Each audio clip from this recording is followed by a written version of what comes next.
پھر ان کا ہاتھ یوں دکھا کے فرمایا کہ بچوں کو حلال کھلاتے ہوئے حلال حلال حلال، رشوت، سود، چوری، ڈاکہ، حرام یہ نہیں، حلال۔ بچوں کو حلال کھلاتے ہوئے جو ہاتھ ایسا ہو جاتا ہے اس پہ جہنم کی آگ حرام ہو جاتی ہے۔ لیکن ایک مائنڈ سیٹ بن چکا ہے ہمارے ہاں کہ بس یہی دینداری ہے۔ مکمل دینداری بنتی جب اس کے ساتھ دنیا کے معاملات اور اخلاقیات درست ہوتے ہیں، پھر جا کے وہ مکمل دین بنتا ہے۔ اچھا، جس نے ان 4 شرطوں کے ساتھ دنیا کو کمایا تو کیا ہوگا بھائی؟ تو فرمایا لقی اللہ یوم القیامہ ووجہہ مثل القمر لیلۃ البدر، قیامت کے دن یہ اللہ کے دربار میں ایسے پیش ہوگا کہ اس کا چہرہ 14ویں رات کے چاند کی طرح چمک رہا ہو۔ دنیا حلالا، جس نے دنیا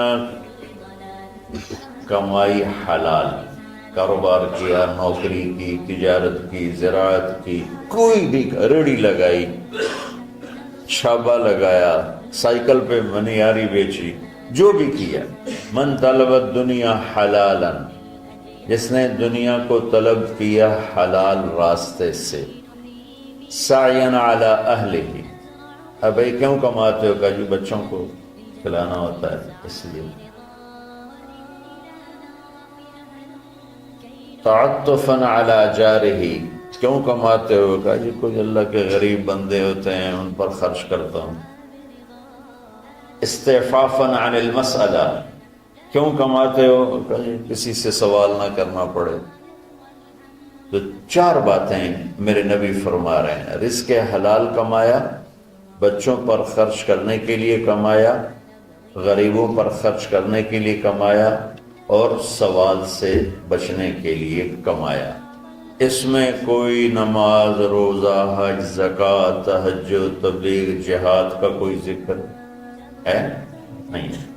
اچھا، جس نے ان 4 شرطوں کے ساتھ دنیا کو کمایا تو کیا ہوگا بھائی؟ تو فرمایا لقی اللہ یوم القیامہ ووجہہ مثل القمر لیلۃ البدر، قیامت کے دن یہ اللہ کے دربار میں ایسے پیش ہوگا کہ اس کا چہرہ 14ویں رات کے چاند کی طرح چمک رہا ہو۔ اللہ نے ہمیں ایسا دین عطا فرمایا۔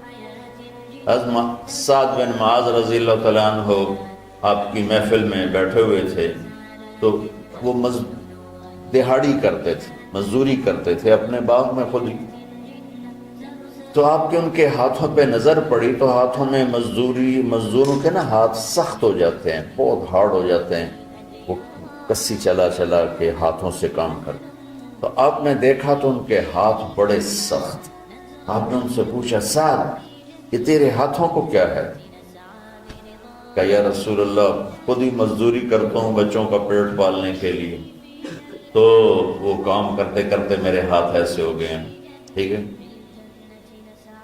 تہجد پڑھتے پڑھتے میرے ہاتھ ایسے ہو گئے ہیں، ذکر کرتے کرتے، روزے رکھتے رکھتے، حج کرتے کرتے، عمرے کرتے کرتے، یہ بہت بڑے اعمال ہیں، میں ان کی کوئی تضحیق نہیں کر رہا ہوں، نفی نہیں کر رہا ہوں، دین کی کس سے عمل کو چھوٹا نہیں سمجھنا چاہیے، لیکن ایک مائنڈ سیٹ بن چکا ہے ہمارے ہاں کہ بس یہی دینداری ہے۔ یہ وہ عمرے کر رہا ہے، کوئی حج کر رہا ہے، کوئی دیگیں چڑھا رہا ہے، تو اس کو دینداری ہے بھی صحیح، اس میں کوئی شک نہیں، ہے بھی صحیح، لیکن ادھوری دینداری ہے۔ مکمل دینداری بنتی جب اس کے ساتھ دنیا کے معاملات اور اخلاقیات درست ہوتے ہیں، پھر جا کے وہ مکمل دین بنتا ہے۔ تو آپ نے دیکھو میری طرف، آپ نے سعد کا ہاتھ یہاں سے پکڑا اور سب کو دکھا کے اس کو بوسہ لیا،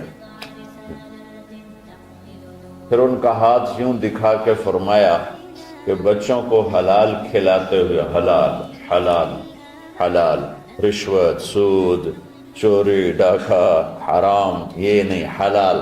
بچوں کو حلال کھلاتے ہوئے جو ہاتھ ایسا ہو جاتا ہے اس پہ جہنم کی آگ حرام ہو جاتی ہے۔ وَكَذَلِكَ جَعَلْنَاكُمْ، بولو، أُمَّةً، کہ ہم نے تمہیں معتدل اعتدال والی دنیا امت بنایا ہے، نہ دنیا میں ایسے لگو کہ دین برباد ہو جائے، نہ دین میں ایسے لگو کہ دنیا معطل ہو جائے۔ اسے میں نے ایک حدیث پڑھی تھی، آپ نے فرمایا کہ دین میں غلو سے بچنا۔ غلو مطلب کہ اس طرح لگنا کہ بچوں کا پتہ نہیں، بیوی کا پتہ نہیں، گھر کا پتہ نہیں، کام کا پتہ نہیں۔ یہ عیسائیت میں تو بزرگی ہے، ہمارے دین میں بزرگی نہیں ہے۔ یہ انتہا پسندی ہے۔